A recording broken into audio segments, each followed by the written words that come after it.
Hey guys, so in today's video I'm going to show you how to get this fall inspired halo eye. It's still like 3 billion degrees here in Arkansas, but I am ready for fall. I'm about to get my decorations out of the attic, go buy all the pumpkin spice candles I can find, and I'm ready. It's my favorite time of year. It just makes me so happy. So I am jump starting it by starting some fall makeup because I need some fall in my life. So yeah. If you want to see how I created this look, which is super simple by the way, it probably didn't take me more than 15 minutes to create this look. But keep on watching if you want to see how I did it. Okay, so today I'm going to use the Saharan 2 by Juvia's Place. I wanted to do a very fall look today, so I really want to focus on this cranberry color right here in this bottom row. But really any like warm toned palette you can probably do the same thing with.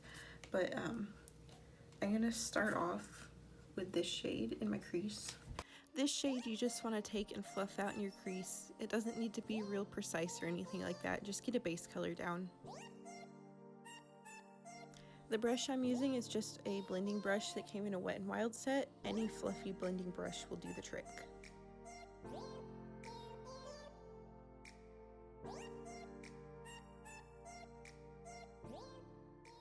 Okay, next I'm going to go into this gorgeous cranberry shade in the middle here. I'm going to take this shade on a little bit more precise brush. This is a BH Cosmetics brush. It's part of my favorite brush collection, which I will link down below. I have a video on. But you want to take this a little bit lower in the crease and on the outer edges. Don't mind me, I hit my elbow on the desk. Then just go back in with that original color and blend out the edges as needed.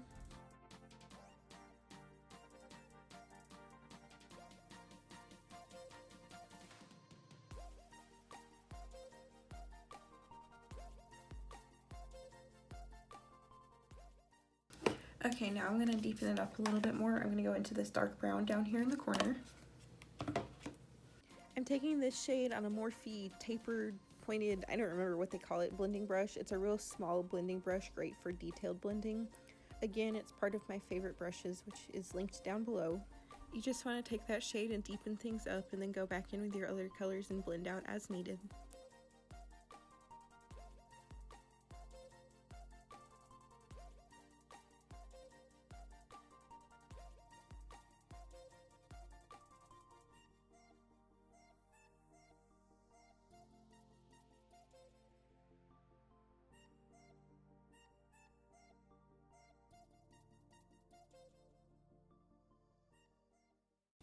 Now I'm just going to take a little bit of ColourPop concealer.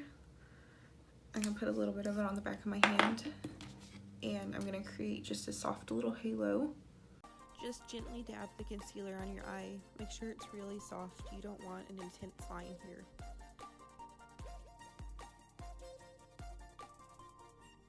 If you went too far over, you can clean it up with the other colors you used before. Now I'm going to take this coppery gold color up here in the corner and I'm going to dab that on the center of my eyes. Again, use your finger for this one and just softly pat it on your eyelid. It creates a softer blend that way, and it's a little easier to control. Then you want to go back in and blend out the edges, starting with the orange, then working into the red and the brown. And that's about it. Super simple. For under eyes, I'm just going to go in with the dark brown and then the orange to blend it out. Alright guys, so here's the completed look. For my lips, I used Athena Marie XO Hestia, which unfortunately is not available anymore. I'm gonna try and find like a dupe for it because I'm running low and it's one of my favorite lip colors, so I really need something. I tried the Wet n Wild Photo Focus foundation again because I haven't used it in a long time. My face feels weird and I don't know if it's a reaction to the foundation or if it's just because I was outside today and it's been through a lot this weekend, so I don't know, but my face just feels odd. Like it looks okay, but it feels strange. I don't know. But yeah, here's the finished look. I'm so ready for fall. I am so ready for this heat to be gone and for there to be leaves everywhere and, you know, my house to smell like pumpkin spice, and so ready. But yeah, so things I have planned, I'm going to do a series of wearable Halloween looks that I'm going to get started on soon to post during 31 Days of Halloween. I almost have enough for my empties video, and I'm probably gonna do a foundation routine soon because I've been asked to do so. So yeah, but that's all for today, so I will talk to you guys later.